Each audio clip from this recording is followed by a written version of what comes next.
75 ಅವೈಜ್ಞಾನಿಕ ಕಾಮಗಾರಿಯನ್ನು ಮಾಡಿದರೆ ಇಲ್ಲಿ 106 ಜನ ಸಾವನ್ನಪ್ಪಿದ್ದಾರೆ, ಸಾವಿರಾರು ಜನ ಅಂಗವೈಕಲ್ಯಗೊಂಡಿದ್ದಾರೆ. ಇದೇ 16ನೇ ತಾರೀಕು ಇದೇ ತಿಂಗಳು ಚೌಲ್ಗೆರೆ ಹತ್ರ ಇರುವಂತ ಒಂದು ಶುಲ್ಕ ವಸೂಲಾತಿ ಕೇಂದ್ರವನ್ನು ಪ್ರಾರಂಭ ಮಾಡ್ತಾರೆ ಅಂತೇಳಿ ನಮಗೆ ಮಾಹಿತಿ ದೊರೆತಿದೆ.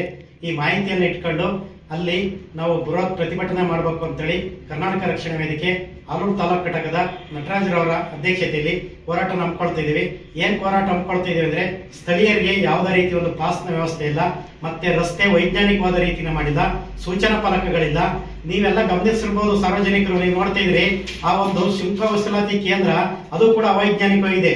ಒಂದು ರಾಜ್ಯ ಹೆದ್ದಾರಿಯಲ್ಲಿ ಕೂಡ ಎಷ್ಟೊಂದು ಅಚ್ಚುಕಟ್ಟಾಗಿ ಒಂದು ಸುಂಕ ವಸೂಲಾತಿ ಕೇಂದ್ರ ಮಾಡ್ತಾರೆ.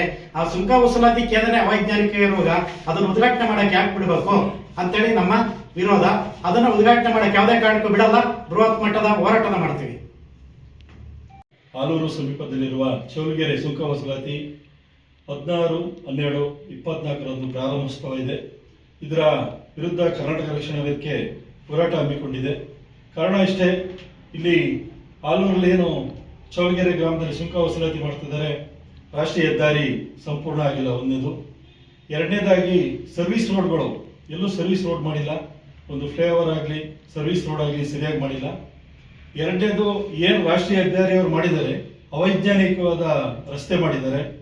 ಅದರಲ್ಲೂ ಈ ಭಾಗದ ಆಲೂರು ಸಮೀಪದಲ್ಲಿರುವಂಥ ರೈತರುಗಳಿಗೆ, ಸಮೀಪದಲ್ಲಿರುವಂಥ ಸಾರ್ವಜನಿಕರಿಗೆ ಅನುಕೂಲ ಆಗುವಂಥ ರಿಯಾಯಿತಿ ಪಾಸ್ನು ಕೂಡ ಅವರು ಕೊಟ್ಟಿಲ್ಲ ಇಲ್ಲಿ.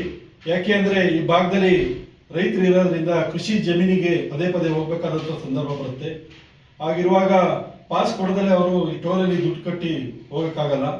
ಎರಡನೇದು, ಇವ್ರು ಏನು ಇದುವರೆಗೂ ಏನು ರೋಡ್ ಮಾಡಿದ್ದಾರೆ, ಈ ರೋಡು ಸಂಪೂರ್ಣ ಆಗಿಲ್ಲ. ಬಾಳುಪೇಟೆ ಹತ್ರ ಏನು ರಿಮಿಟ್ಮೆಂಟ್ ಕಟ್ತಲೇ ರಸ್ತೆ ಮಾಡಿದ್ದಾರೆ, ಅದು ಕುಸಿಯ ಅಂತ ಇದಿದೆ. ಆದರೆ ಏನು ಮಾರ್ನಳ್ಳಿವರೆಗೂ ಸಂಪೂರ್ಣ ರೋಡು ರಸ್ತೆ ಆಗಿಲ್ಲ.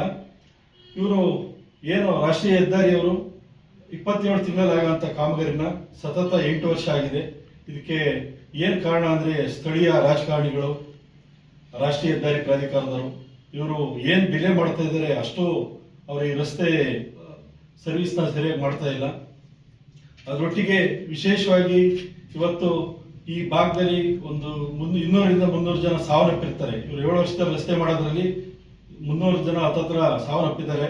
ಆದರೆ ಈಗ ಏನು 16ನೇ ತಾರೀಕು ಏನು ಉದ್ಘಾಟನೆ ಮಾಡ್ತಿದ್ದಾರೆ, ಅದನ್ನ ನಾವು ಮಾಡೋಕ್ಕೆ ರಕ್ಷಣಾ ವೇದಿಕೆಯಿಂದ ಬಿಡೋದಿಲ್ಲ, ಉಗ್ರ ಹೋರಾಟ ಮಾಡ್ತೀವಿ ಅಂತ ಇದ್ರ ಮೂಲಕ ತಿಳಿಸ್ತಾ ಇದ್ವಿ.